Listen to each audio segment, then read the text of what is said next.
Close your eyes for a moment. Picture a small room with bare concrete walls and a single high window.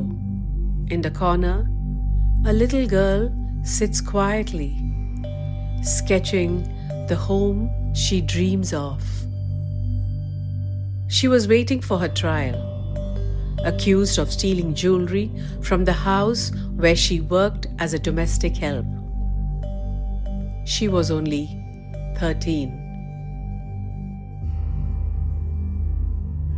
During my years with the Juvenile Justice Board, I met hundreds of children like her.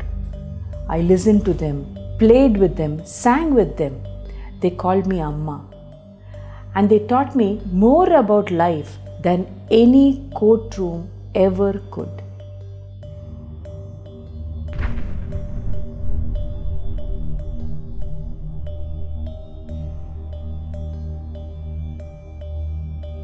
Chinnamma was just 9, arrested for prostitution. Her mother had sent her to a parlor that hid a darker truth. We begged the court not to treat her as a criminal. She needed care, not punishment. But the law had no space for compassion then. She was bailed out and sent back to the same mother. A year later, she returned, hardened, detached, already living the life she'd been forced into. She was HIV positive. That day, we fought to change the system, to ensure children like her were treated as victims, not offenders. And that small fight became a turning point in my resolve to take up the cause for minor girls forced into prostitution.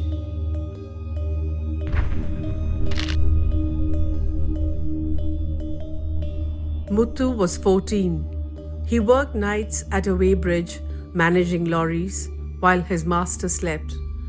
One night, exhausted and broken, he struck his master with a stone, not out of cruelty, but despair.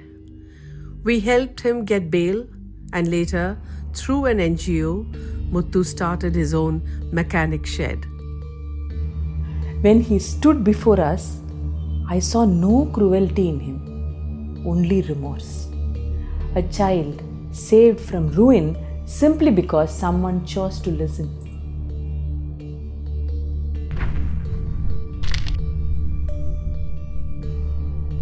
Little Fatima was just 8 when she was hospitalized and her case brought to us. Her employers had poured acid on her tiny hands and beaten her until she fainted. Neighbors heard her cries and called Childline. When I saw her, she still smiled. Her eyes were swollen, her spirit unbroken. But the couple who did this were released on bail within an hour. We were helpless then. But a few years later, when they were caught again for child abuse, the court denied them bail. Justice, though delayed, remembered Fatima.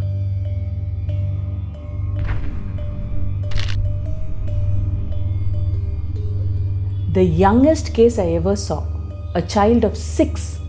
She came to us with bruises, needle pricks on her nails, belt marks on her back. It was horrible. A senior bank officer had done this. He was arrested and released on bail almost immediately. We wrote to the bank and he was suspended. But when her father came, he begged her to stay quiet. He feared arrest. Terrified, she changed her statement in court and we had to let her go. That helplessness, it still haunts me.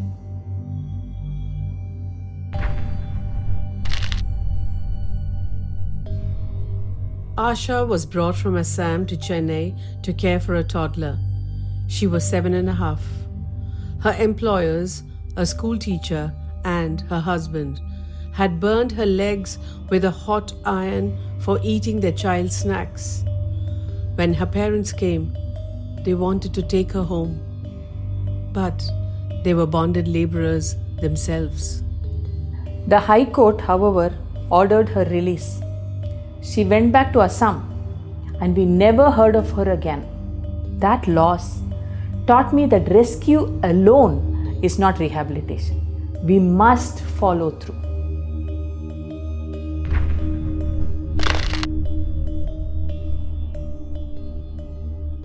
And then there was Mari. 9 years old, beaten with a dosa ladle, hung upside down from a fan. A government nurse, her employer, had inflicted these cruelties. When I met Mari, she was trembling but determined.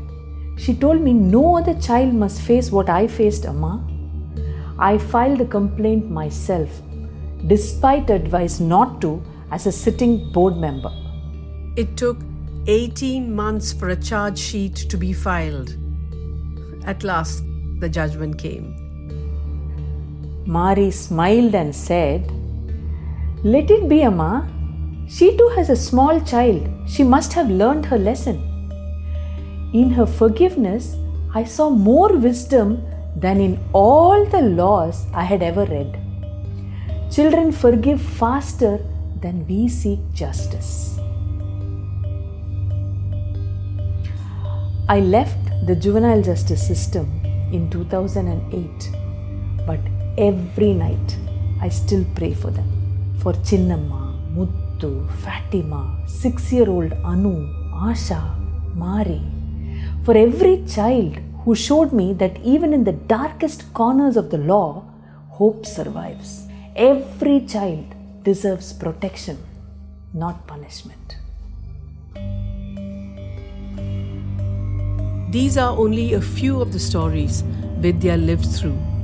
Each one challenges us to question the systems we built and the silences we allow.